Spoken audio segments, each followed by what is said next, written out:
Yeah, but there's a dry cleaner in the Mill Road Plaza, which is probably more convenient to most. No, I was joking. But Making a you know, joke. if you get covered space, it's worth something per square foot. Maybe some of it's worth more than just parking. I don't know. Yeah.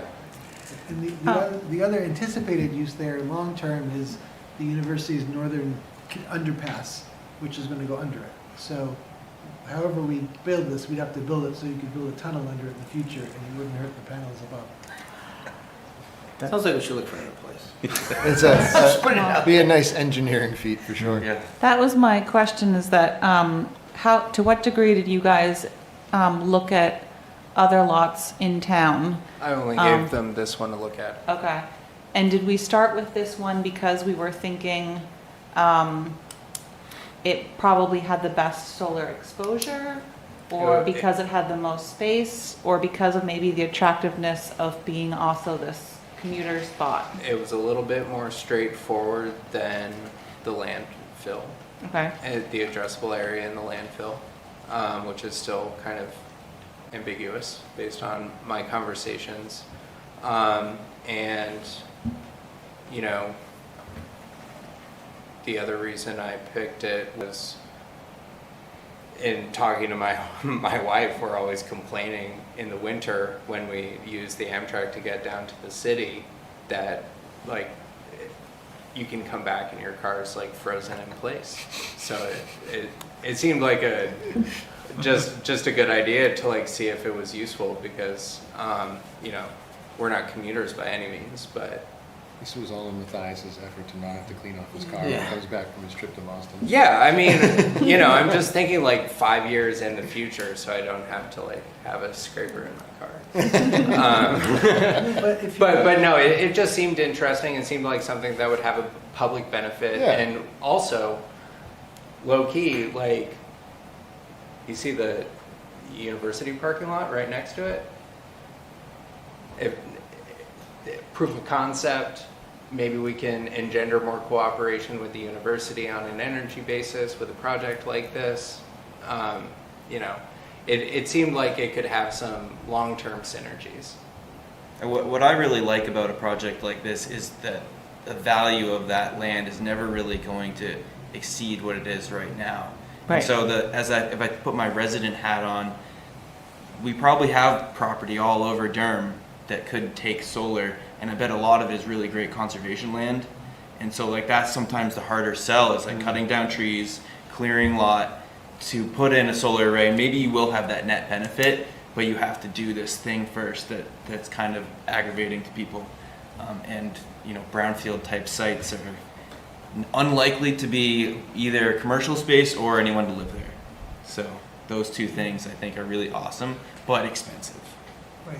Well, and with the other like two major lots downtown, well, three. So we've got 66 Main Street, which we hope to redevelop one day.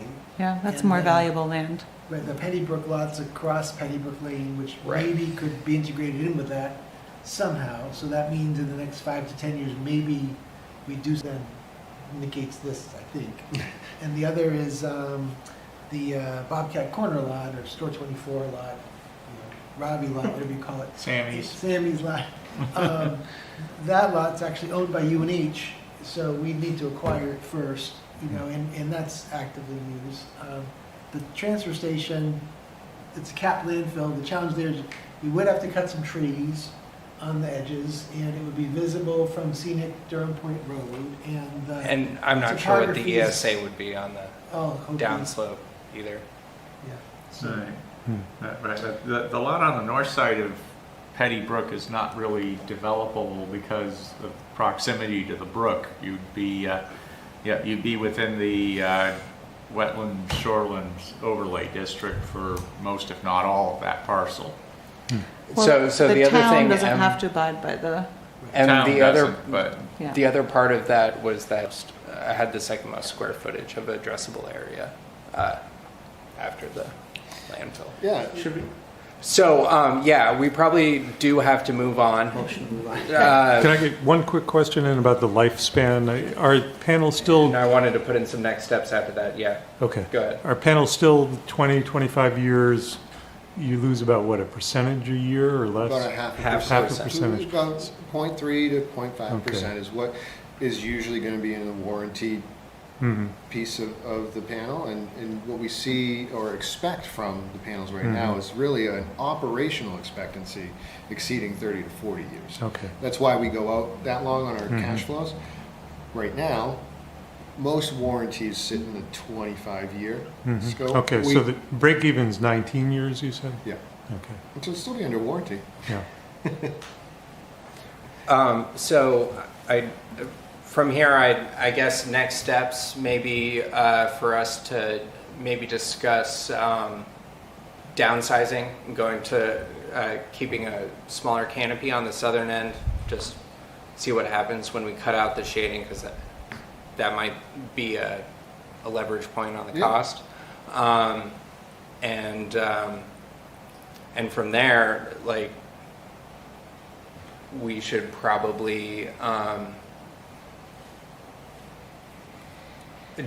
does it sound like we should start looking at the landfill in earnest? Well, that's kind of my question at this point is, 13 cents sounds like it's less appealing to the town in terms of the The landfill The- will probably be cheaper to build. the straight up kind of like, revenue question of this. Maybe the town would want to pursue it for more, in terms of sustainability goals and for other reasons. However, the 13% or 13 cent rate